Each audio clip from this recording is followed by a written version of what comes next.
Yo, what is up, everybody? You guys ready for the last deck in the series? We're reviewing, taking a look at some value propositions, and upgrading the fire deck in this video. Let's just jump right into it as with the other decks. We're going to start with the Ascension line. You got Necrof, Blazers, Trifernal that the deck is focused around. Necrof is 5/1 for 1 fire. When it destroys an opponent's Celestial in battle, that opponent must expend 1 fire. Basically, it's doing double damage or allowing you to damage your opponent when it destroys something in defense. At 5 attack, it's pretty nice.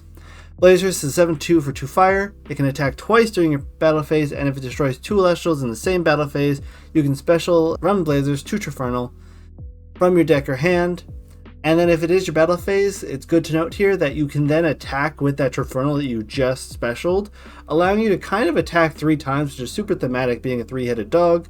You go Blazers, destroy something, Blazers, destroy something, Trifernal, maybe attack directly. That's a nice little combo there. Trifernal's a 14/3 for 3. When an opponent casts an Elestral, you can expend 1 fire in order to give it -3 defense until your end phase. If that Elestral defense is reduced to 0, it is destroyed from that effect. Normally that wouldn't happen. When an Elestral hits 0 defense, it wouldn't be destroyed. With Trifernal, it will be. So this is looking like a pretty aggressive package off the first 3 cards. It's nice that Blazers can attack, destroy 2 things, especially Trifernal. Trifernal then can hit an additional time. That's a lot of damage potentially. So you would think this is supposed to be an aggro deck, and it's not. This deck is really heavily catered toward more of a control package. Let's take a look at basically the rest of the deck and why it's control. So Warmite's 3/1 gives it an Celestial -4 attack till the end phase. It can beat over most 2 costs. It's generally going to be just for trading into things in attack position. It's fine there. Fluoracne is like the Riceros in fire, except it's a 2 cost, making it much more difficult to get out than Riceros, but it gets the benefit of having a ton of defense. So even if they do have a fire enchanted Elestral, they're probably not getting over Fluoracne anytime soon, but it's a super defensive wall. It'll just sit there, give your opponent stuff summoning thickness, and just not being able to be attacked over. We're going to skip Humbus for the moment and go into Kinleo. So 3/1 for 1, you can Nexus 2 fire. When you do, target and destroy an opponent's Celestial. This card is one of the best control cards and one of the best aggro cards.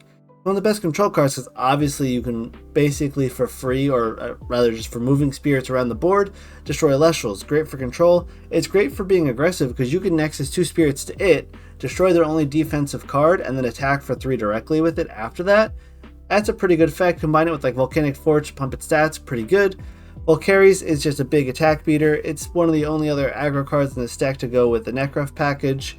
It's a 3/2, gets +1 attack for every fire. You play with Volcanic Forge on turn 1, it's a 6 deck, pretty good. And now we're getting to Humbus and Cinder here before we skip past them. Cinder, when you play it or when it receives fire, it's going to mill your opponent for 3, so they have to take 3 cards to top of the deck, put into their underworld. Humbus is a 1/2, whenever a player casts a rune, they have to put 2 cards from the top of the deck into their underworld. Those cards are some of our only mill cards in set 1, and they're not quite good enough yet to be competitive or even really borderline playable right now. But you do have the mill package. It's a backup strategy for a kind of control win where you just have them sit on board and defend them with all your other control cards. So that's kind of why they're in here. The deck again is pretty control heavy. You have some Altuga, which is a 5 defense, searches any of your fire Elestrals, which is nice. Taco combos with Tsunami we'll see in a second. It's just a great way to pop defensive cards. Spinif, just a big defensive body, potentially put something at 0 attack on your opponent's side of the board, allowing you to hit over with the Blazers maybe in the turn after. It's decent there, but it's another defensive card. We have our Nectar Gods Ambrosia Circle of the Sky package. We do actually get 2 Ambrosia in this deck, which is a little interesting, I guess, because it is a control deck. It wants to get some recovery. There's no Slug, there's no Quackle, so you get the Ambrosia. Circle Sky as always. Circle Sky is actually pretty good for going aggressive, which we'll get to in the deck upgrades. We have Hephaestus to search out any artifact. In this deck, the only artifact is Hammer of Hephaestus, so have fun using Hephaestus. Search out Hammer of Hephaestus. Say that 5 times fast. Volcanic Forge, Standard Stadium for fire. Hammer of Hephaestus, I just mentioned. It gives your Celestial +1 attack for every rune that you control that's enchanted. So if you have Hephaestus and Hammer of Hephaestus in play, that's tongue twister. You give +2 and protect your Celestial from Celestial effects, so Kinleos can't pop them. Boombats can't pop them, stuff like that. It's a decent card. It's probably one of the lower tier of the elemental artifacts, but it works when you need it to. You have 2 Eruptions. It's your standard burn card. It's a decent finisher for a control deck to just kind of collect 2 of them in your hand and go boom boom for 6. Earthquake, great removal card. Gorgon's Gaze, one of the best counter runes in the game and only found in this fire deck. Tsunami is great at just putting things sideways, keeping them from attacking, defending your own stuff. Again, this deck plays pretty defensively. Trying to stall out in a sense to get the Blazarus combo off, because if you can stall enough or put enough a little bit of pressure in with Necrof or Valkyries to make your opponent use the counter runes and then play Blazarus behind that to get out Trifernal, you can get some work in, but generally this is a slower controlled deck where you're trying to either finish with Blazarus or some Eruptions. And you got some basically a pretty heavy swath of removal abilities and cards to get you to the end game with Kinleo, Veritaqua, again Earthquake, stuff like that. The value in this deck, let's jump into it. So I'm going to start by saying Trifernal is probably the worst of all the 3 costs in the starter decks. His big, benefit is he comes out in your combat from Blazarus and attacks again, so you can potentially attack 3 times for 1 Elestral on board. Go with Blazarus, stack with Trifernal. That's a pseudo board wipe if you can get it to go off. But generally Trifernal isn't going to be super viable, but Necrof and Blazarus, super common to see, play pretty well. Flare Acne, you don't see a ton of play. Humbus is only in this deck, so if you want to play mill, you do need to pick up this fire deck and get some Humbus and Cinders going for that mill strategy if you want to go for it. Kinleo is a fantastic Nexus Celestial. As you know, all the Nexus Celestials are pretty strong. Kinleo is among those for a reason. He's very good. Valkyries, being a rare, getting 2 of is nice in here, but he doesn't see a ton of play because besides Necrof, there's not a ton of Earth beatdown strategies, Fire beatdown strategies to pair up versus like the Earth beatdown where you get Viserys to get multiple things out. So although it's a rare card, it's not a ton of value here. Other cards that are good in value-wise, Nectar Gods and Ambrosia is always good. You get your Hephaestus like every other deck. You get 2 Hephaestus, 2 Gods. They're only found here or in full art rare, which is super hard to get, so it's nice to get them here. What else do we have? Oh yeah, of course, Gorgon's Gaze. Last thing I'm going to mention in the deck for the value proposition. This card is run in every deck at least as a 2 of. Literally every deck. You want Gorgon's Gazes in your deck. Pick up this deck if you have the money to do so, or trade for Gorgon's Gazes. You'll need plenty of them. They are only found in the fire deck, not in boxes. Nowhere else at the moment. Gorgon's Gaze, fantastic card. It honestly could be the most expensive card in the set when we get to secondary market, so be aware of that. Get the Gorgon's Gazes you need if you need them.